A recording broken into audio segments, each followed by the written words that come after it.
Hello, hi everybody, and welcome back to The Power of Women. I am your host, Taso the Starseed, with my co-host, Tori J. And today, guys, we are talking about what men want, ladies. Let's get into it. And so, a lot of times we want to know what men want. What do they want from us to be their partners, to be their wives? And I think what's really, really the biggest thing to me is, what do you want? Ladies, what do you want? Right. And that's the angle. That's the angle. So the thing is, right, what I'd like to touch on when we're discussing what men want is so many women find themselves in situations, whether you've been taught, by family, whether you've seen it on TV or society, or even men telling you. A lot of times we are put in these situations and we're taught, well, a man wants a woman to act like this. A man wants a woman to dress like this. A man wants a woman to talk like this, be a lady in the streets, be a freak in the sheets. And you're constantly told what men want and how you need to behave or conform yourself so that men will like you and want you. And if you don't do those things, another woman will. And if you don't, do what you did to get them, somebody else will take them. It's all of this pressure. Constantly proving yourself, right? All the time. And I noticed that, again, I have been in several situations, and I know other women that have been in situations where you like somebody, girl, you like somebody so much, and let's say they like women that work out real hard. You find yourself trying to go to the gym all the time, they like women who are, or like sew-ins, wear certain kind of hairstyles.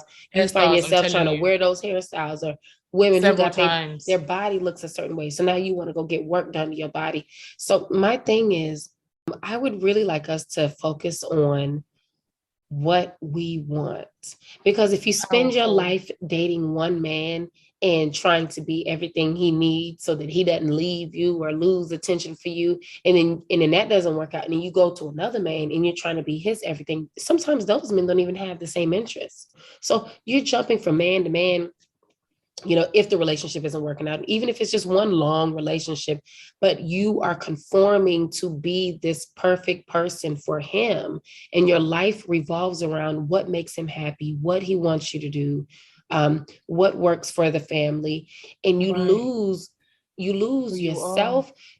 Sometimes you don't even know. Sometimes you didn't even get to go on the journey. You don't know who you are. So I would like us to more so focus on what we want. Absolutely. I agree. I think it's so important.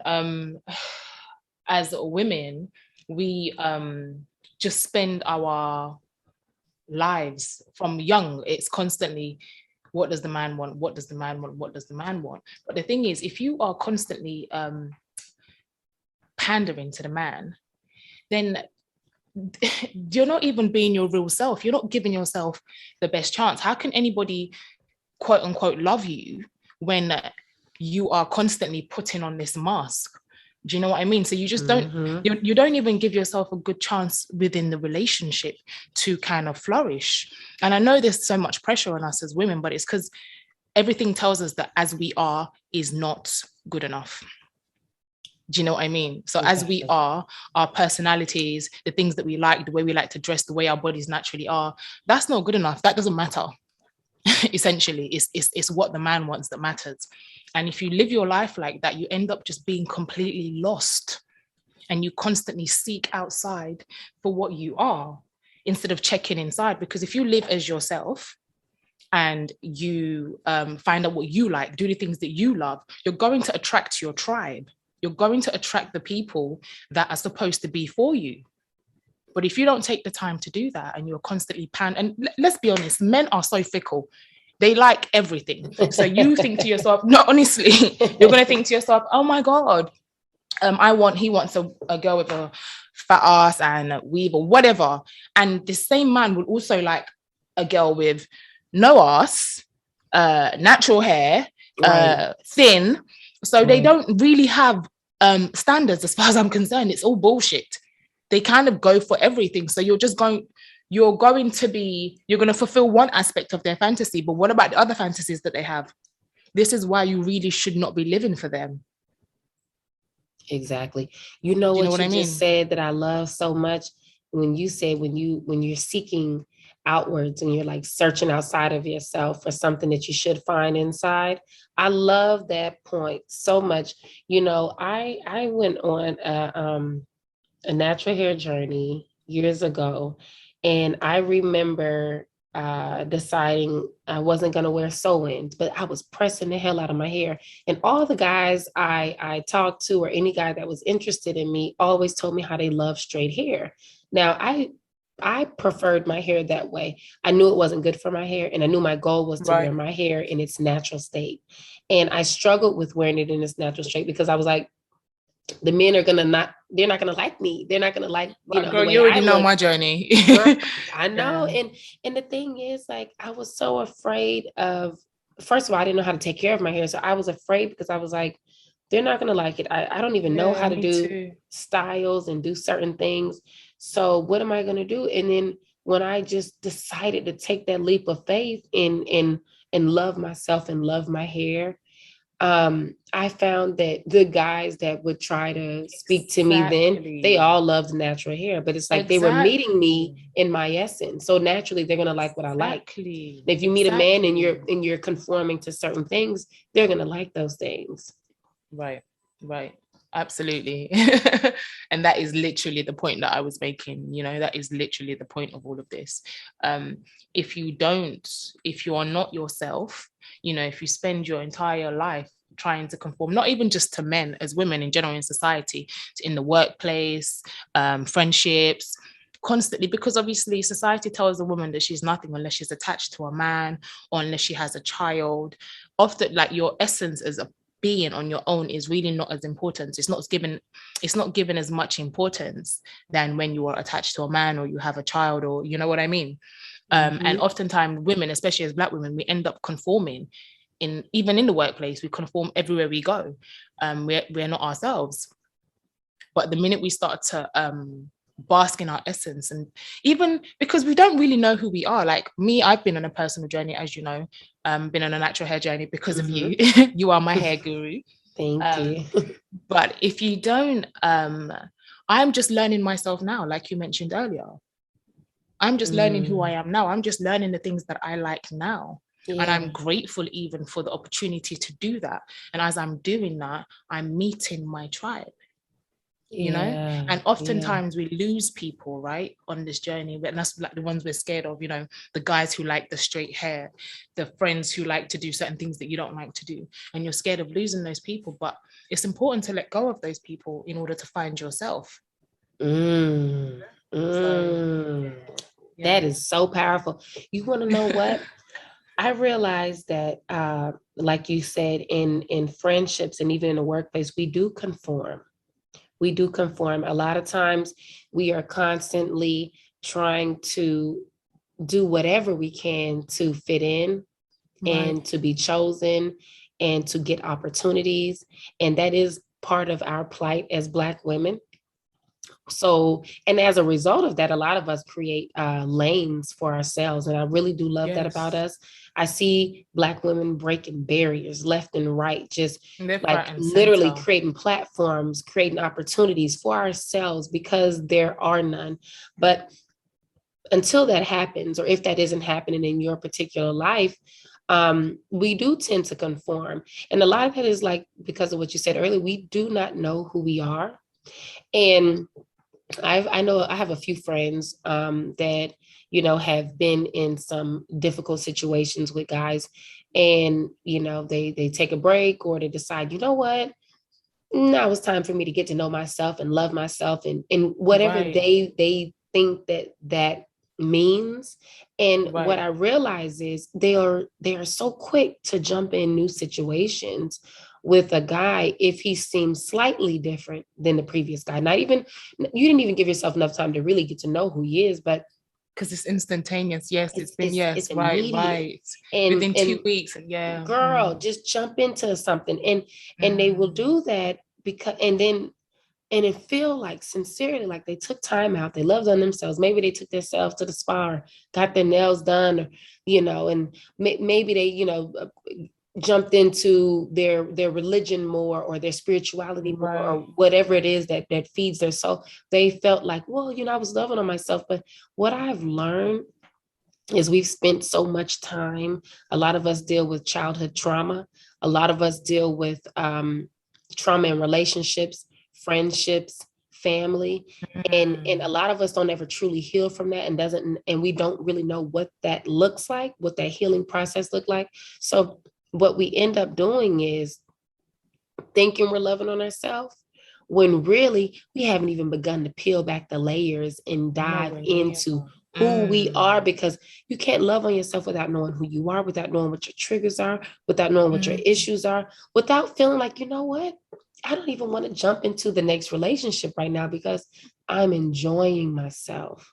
I'm enjoying my time. Definitely. And that's not to say that somebody can't meet somebody and feel like they have a sincere connection, and they can't go on a journey to discover each other and figure out what that connection is. I'm not saying that, because that happens. But what I'm saying is when it's habitual, when it's a constant thing. You get out of a situation yearning for that, although you're saying you're loving on yourself, you're really yearning for something. You're not, and when you're yearning for something, it's like an addiction. It's like a need. It's like an urge. You shouldn't yearn for anything outside of yourself. You shouldn't yearn for anything outside of yourself. So I feel like that's something that is like something, it's what we have to pay attention to. If you find yourself yearning, we probably need to sit down and have a talk. You probably need to talk to somebody, go see somebody, or go on your own little soul self-searching journey. Because there's something inside that's making you yearn, Yes. And like, just to add to the point that you said, feeling like a lack of something. Yes. Exactly. That's literally what I was gonna say. Oh, sorry. No, it's good though. Exactly. But literally, it's like you're lacking and you're searching for it outside, because what you do is it's like it becomes a real codependency, an instant codependency. And I think that when you're going into a new relationship and instantaneously you're codependent, that speaks volumes of what is going on inside you. Do you know what I mean? Because it's that need to just attach to something, anything, as long as the person says something nice or has done, like you said, does one thing different. I've been in so many situations, my goodness. And like the past couple of years I've been single now, and it's just allowed me to I really needed this time out. I've been able to see differently and just enjoy myself, and also know what I like and don't like. And I'm also able to kind of now spot red flags. Yeah. You know what I mean? And I'd rather be on my own. Genuinely, I'm in the stage in my life now. Of course, I'm still learning every day. And I think it's a constant shadow work. I don't think that you can really truly unify with another person if you have not done your own shadow work, if you're still looking outside for problems and solutions. Do you know what I mean? Because you're never going to solve another man's problem and an issue. It's only yourself. So yes, you're and vice versa. Okay. And vice versa. Nobody can solve your issues. Your problem. You have exactly. To do that. You are. So no matter how much you're telling yourself, I need this person, or I want to be in a relationship, or if you are not doing the work internally, it just will not work. It won't work, because and you just spend a lot of the time projecting, and also not taking accountability for yourself. If you put yourself in a situation where you can't take accountability for yourself and your feelings and your emotions, people are just going to walk all over you. You'll blame the man. It's unintentionally too, because you say it's him. It's him, but really you're it's allowing you. It. Yeah, you're allowing exactly. And I just was like, no more. I'm just not going to do it. So now I find that this time alone has just allowed me to see these aspects of myself that were not necessarily great. and that was causing me to be in these toxic relationships. You know, I had to really do a lot of self-reflection. Yeah, me too. And you know what too? Like, I'd like to ask a question to the ladies, and I want everybody that's tuning in to listen and really consider this. Have you ever been on a date, and while you're on a date, you know, you cute and you like the guy you date, and whoever you're dating, and you're thinking like, oh, you know, I don't want to say the wrong thing, or let me act a certain way, or let me sit upright, or God, let me not talk too much, or let me say things that I think he likes. And have you ever noticed, and I want you to be honest with yourself, because some people might just real quick say no, but have you honestly ever been on a date with a guy and you know that there are certain things you're not going to talk about? Maybe you're not going to ask him, you know, how much he makes at his job. You know, we don't ask those kind of questions, right? Or what are his relationship goals? You might not want to ask a guy that you're really interested in. Yeah, like, are you in a relationship? You might not want to ask certain questions on the first date, like, you know, or if he says he has kids, well, you might not want to ask, well, what's your relationship like with your children's mothers? Like, do y'all still deal with each other a little bit? Or be honest. Has there ever been a time where you've been on a date and you've been afraid to ask certain questions? If you can honestly answer and say yes to any of the above, and it might have been something I didn't mention, then consider that you were too worried about what he wants. Because when we do that, we hurt ourselves. Because what if you said something he didn't like? What if he said, well, I like this, or I don't like that? What if he happened to not like that? What would happen? He would stop talking to you. What if you mentioned something that he's not interested in? Are you afraid that he's not going to talk to you and go on another date? Let's say he took you out somewhere real nice too, girl, and you're like, oh, I've never been here before. I have to get used to this.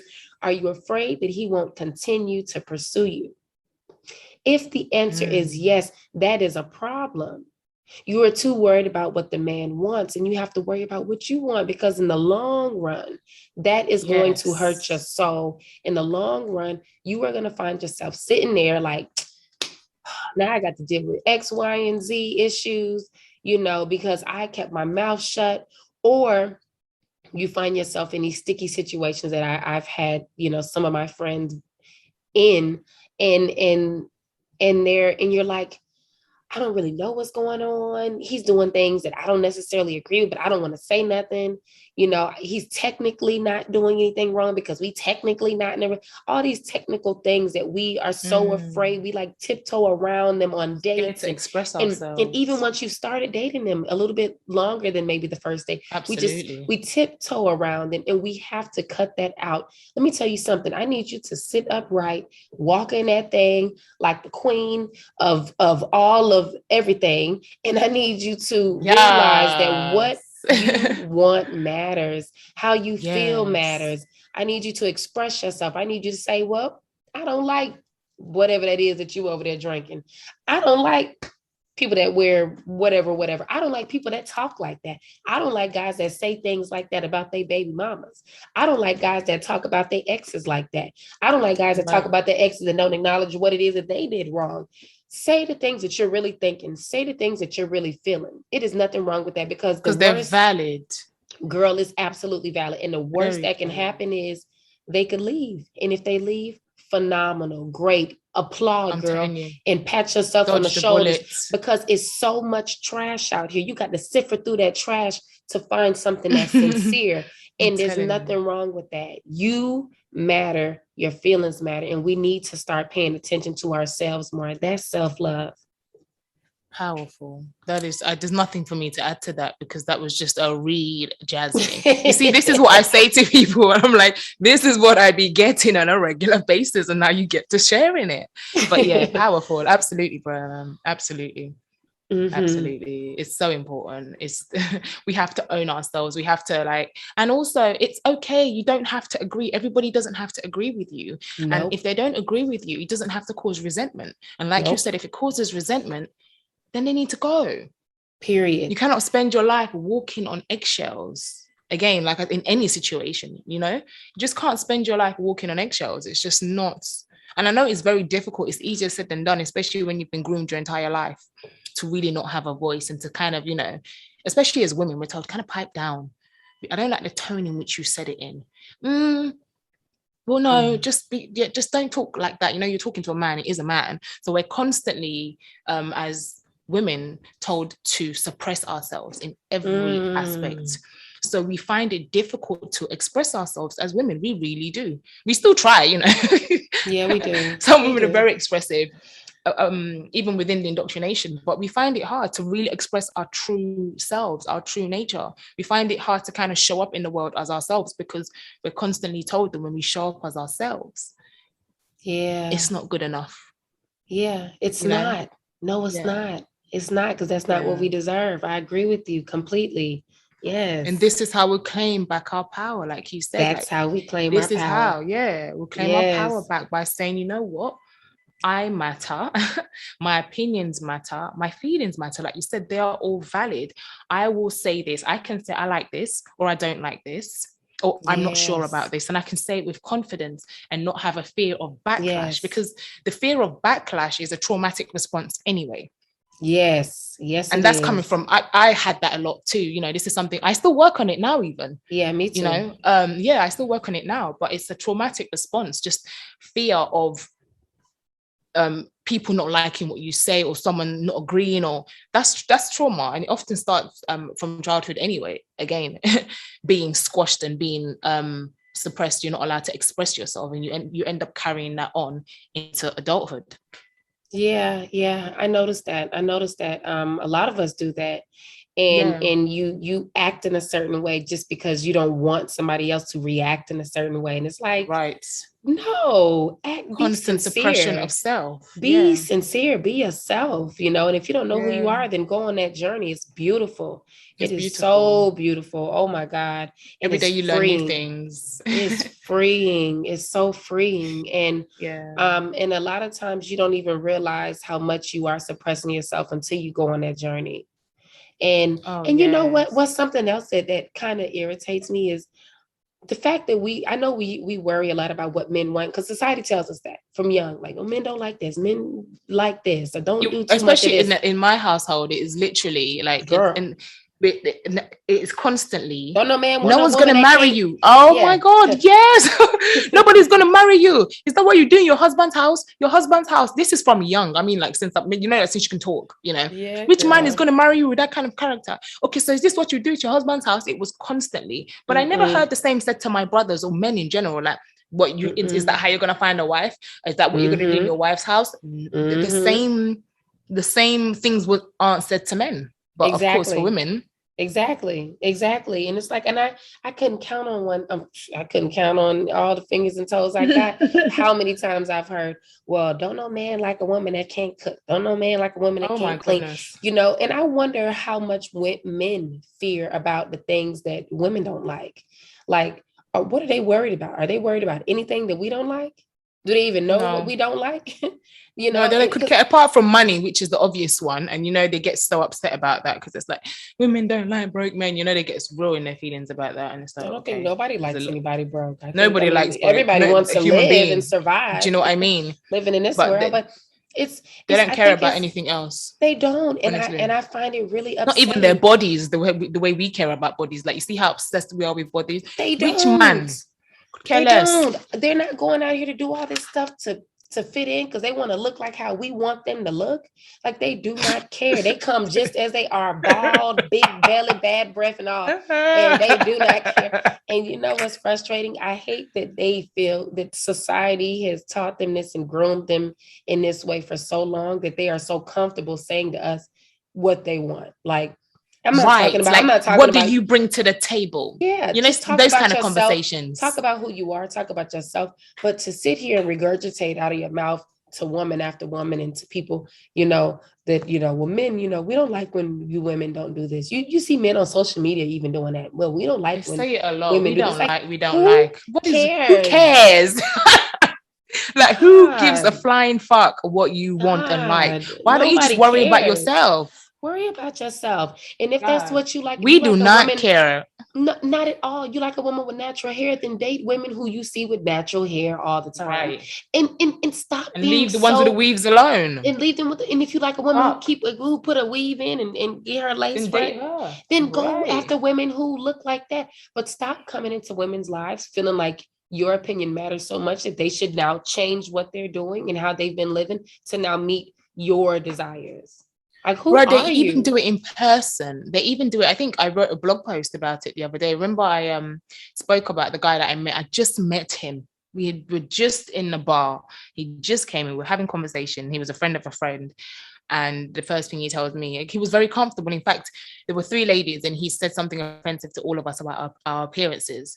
He said to me, you know, that why was my hair short? And he goes, oh, I like your hair, you know, short. But, you know, I think it would be better if you dyed it blonde. I mean, I'm not saying it's horrible now, but I'm just saying you look so much better if you had blonde hair.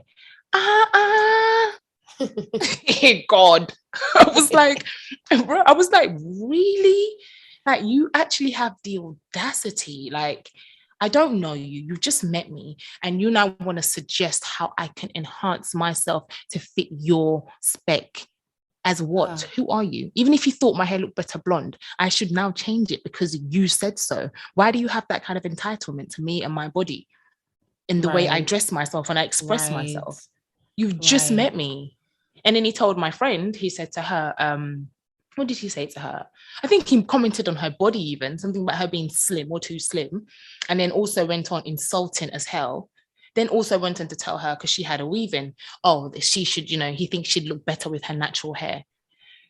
Who are you? Girl. Oh, we just met him, but he felt the need to just do that, say that to us instantaneously. And oftentimes. But that was normal in his brain. In his brain, that's what I was going to say. That's normal. That, and if what we did, when you complain about that, they see you as, oh, why are you making a big deal out of everything? You're being sensitive. They feel entitled to say these things to you, and then, and you're supposed to take it on board. Yeah. And don't you dare catch an attitude about it, because I was just giving you my opinion. It's unsolicited. I didn't ask for it. We don't ask for it. Women never ask for it. Unless you're saying something positive, just don't say it. Resist the urge to project onto other people. Resist the urge to mold others into what you want them to be, because you don't have that right. Mold yourself and let other people mold themselves. Exactly. Matter of fact, I'd love to imagine a world where women just walked around and walked up to random men like, you know, you should really work out a little bit more. Women, we like men that are a little more fit than that. You should really go massage your scalp with some castor oil. Women, you know, we like men with hair. Give it that bald patch. You know, you should go and take a class on how to massage, because women, you know, we really like men who could rub us down at night and rub our feet real good. You know. Come on. So like they would not like that very much if we did that. They would not at all. Girl, let me tell you, matter of fact, take a class on sex. Let's get there. Take a class on sex. They're not ready for that one. Oh my God. They're not ready for that. If we did a survey, women, we would be mostly very unsatisfied, and that's the things that you guys should be worried about, but you don't worry about that. Be worrying about the wrong things. The shoes that I've got on my feet, or the hair, that how my hairstyle is, things that do not concern you. No, because it's all about what men want. It's not about what women want. It's about what men want in their heads. But on that note, I want to close. I thought this was a very powerful conversation, ladies. Absolutely. I want to say something to you. I just want to remind you that you matter. You are important. You are beautiful. You are divine. And what you want matters. It doesn't matter what anybody else wants. What you want matters. If it does not feed your soul, get rid of it. Okay?